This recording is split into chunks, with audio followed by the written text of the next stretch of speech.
मुख्यमंत्री हैं, ऐसे में सवाल उनसे लगातार पूछे जाते रहे जब महिलाओं के खिलाफ अपराध की बात आती है।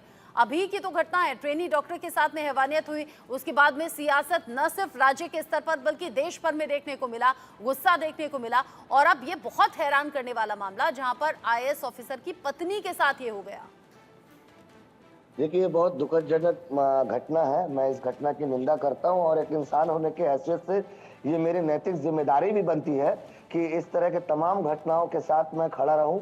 मैं नहीं, पूरा देश खड़ा रहे। लेकिन समझने वाली बात यह है मोहतरमा, कि सिर्फ क्या यही एक घटना है राज्य में या देश के अलग अलग राज्यों में जो पिछले कुछ महीनों से इस तरह की घटनाएं पेश हो रही हैं। और कहीं ना कहीं मुझे लगता है कि तमाम स्टेट एडमिनिस्ट्रेशन सक्षम नहीं है इन तमाम मामले को रोक लगाने के लिए। देखिए, घटना बहुत दुखद है और यही वजह है कि कलकत्ता हाई कोर्ट के न्यायाधीश जस्टिस राजश्री भारद्वाज साहब ने एक ऐसा डायरेक्शन दिया है कलकत्ता पुलिस को, जिसमें उन्होंने हिदायत भी दी है कि डिप्टी कमिश्नर लेवल की महिला एक अफसरान को ये जिम्मेदारी दी जाए और जो लोग इसमें मुब्तला है, इस जांच के पीछे इतनी ढिलाई क्यों हुई है और इसका क्या रीजन है।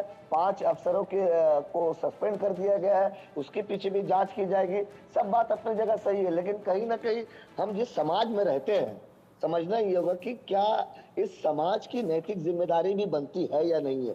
सिर्फ सरकारी अगर सब काम कर लेगी तो हम और आप जो वोट देकर एक सरकार को चुनते हैं, हमारी वोट की जो ताकत है, जो क्षमता है, जो एक सरकार बना सकती है और एक सरकार को बिगाड़ सकती है, क्या हमारी नैतिक जिम्मेदारी नहीं बनती है? नफीरुल साहब, क्या बात है ना कि जब जनता वोट देती है, अपने जनप्रतिनिधि को चुनती है और फिर वो चुनी हुई सरकार जब राज्य में लाती है तो बड़ी उम्मीदें के साथ लाती है। उम्मीदें कि उनकी सुरक्षा होगी, उनके हित में फैसले होंगे और उनके लिए बेहतर काम करेगी राज्य सरकार। अब मेरा सवाल पता है क्यों था? मेरा सवाल, मैं ये नहीं कह रही मैं बीजेपी की मेहमान का रुख करूं, राधिका जी का रुख करूं, लेकिन उससे पहले मैं आपको बता दूं, ऐसा नहीं है कि पश्चिम बंगाल में ही ये केसेस सामने आ रहे हैं। बीजेपी शासित राज्यों में भी डेली बेसिस पर ये केसेस सामने आते हैं। लेकिन सवाल यहां पर इसलिए है क्योंकि कोलकाता का केस पूरे देश में उठा, ट्रेनी डॉक्टर के साथ जो हुआ, और उस केस में ज्यादा गुस्सा लोगों का इसलिए था क्योंकि पुलिस ने शुरुआत में लापरवाही की, मामले को दबाने की, सबूतों को मिटाने की और उस जघन्य अपराध को सुसाइड दिखाने की कोशिश हुई।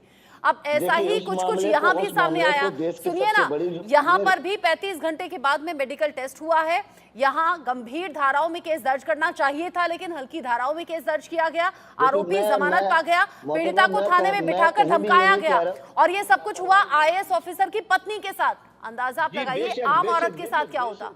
देखिए, बेशक मैं इसकी निंदा करता हूं और अगर पुलिस ने लापरवाही की है तो मैं खुद एक नागरिक होने के हैसियत से जो मेरी नैतिक जिम्मेदारी है, मैं खुद अदालत को कहूंगा कि ममता सरकार की कोई जिम्मेदारी नहीं क्या?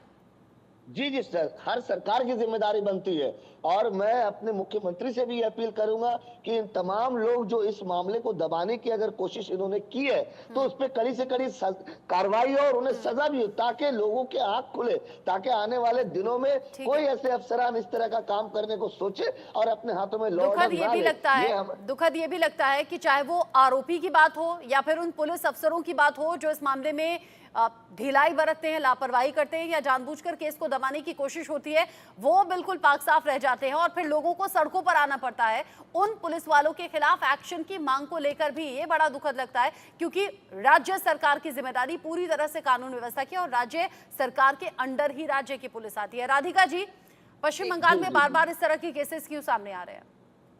पहले तो मैं कहूँ कि नसरुल्लाह साहब, आपको मेरा नमस्कार, आदाब। जी नमस्कार। नमस्कार।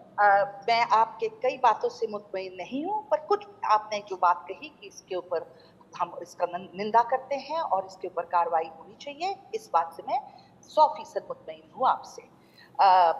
अभी बताएं कि आप लोग का सरकार है, हम विपक्ष में हैं। विपक्षी होने के नाते पे हमारा ये काम है कि कहीं पे भी कुछ गलत हो वो आप तक लाने का।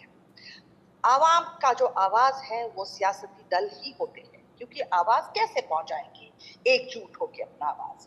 हाल ही में हमने देखा डॉक्टर महिला के साथ किस तरीके का घिनौनी इसके बारे में बात करना भारत के नाम को किस तरीके से नाम को कलंक पहुंचाया है इस हरकत ने, इसको हम अभी अलग रखते हैं। बात ये है कि ममता बनर्जी एक महिला चीफ मिनिस्टर है, बात ये है कि वो पुलिस मिनिस्टर भी है, तो उनसे आशाएं कितनी है औरतों का कि हमने इन्हें दीदी कहने, हम उन्हें दीदी कह के बुलाते हैं। वो मेरी भी चीफ मिनिस्टर है, मैं विपक्ष में हूं, पर वो मेरी भी दीदी है।